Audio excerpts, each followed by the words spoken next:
The confrontation between Israel and Iran from 2024 to 2026 may go down as one of the most important geopolitical turning points in modern Middle Eastern history. For decades, Israel and Iran fought indirectly through proxies, covert operations, cyber warfare, and shadow conflicts. But that changed dramatically when direct military exchanges escalated into the so-called 12-day war of 2025, followed by broader regional confrontations in 2026. And according to most military analysts, Israel emerged with a significant strategic advantage. Israeli and joint U.S.-Israeli operations heavily damaged Iran's missile infrastructure, air defense systems, naval assets, and military production facilities. Iran's missile launch capability reportedly dropped sharply, while key IRGC commanders, nuclear scientists, and senior officials were eliminated in precision strikes. Perhaps most importantly, Israel demonstrated something unprecedented: the ability to strike deep inside Iranian territory while maintaining air superiority and intelligence dominance. This was not just a battlefield victory, it was a message to the entire region. For years, Israel built what it called the Axis of Resistance, a network of proxies including Hezbollah, militias in Iraq and Syria, and the Houthis in Yemen. But by 2026, much of that network had been severely weakened.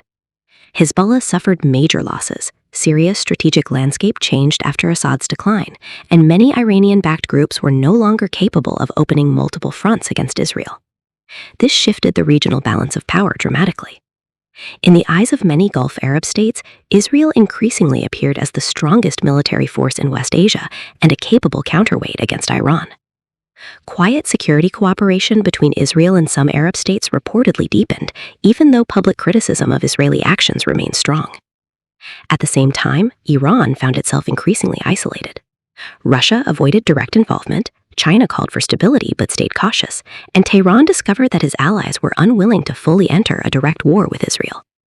But despite these military gains, Israel also suffered major diplomatic losses, and this is where the story becomes far more complicated. While Israel succeeded militarily against Iran, the humanitarian crisis in Gaza created severe global backlash.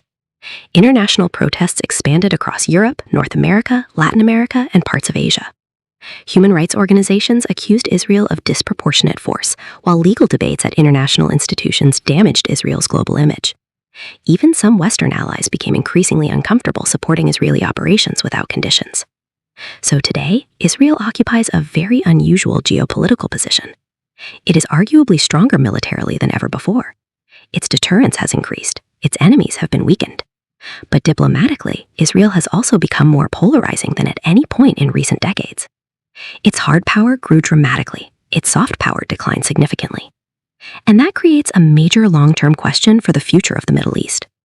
Can military superiority alone create lasting regional stability? Or will unresolved political conflicts eventually lead to another cycle of confrontation? Because while Israel may have won the military phase of this conflict, the political and diplomatic consequences of these wars are still unfolding. And the future of the region may ultimately depend not on who won the battlefield, but on who succeeds in shaping the next regional order. NewsTold. Truth beyond headlines.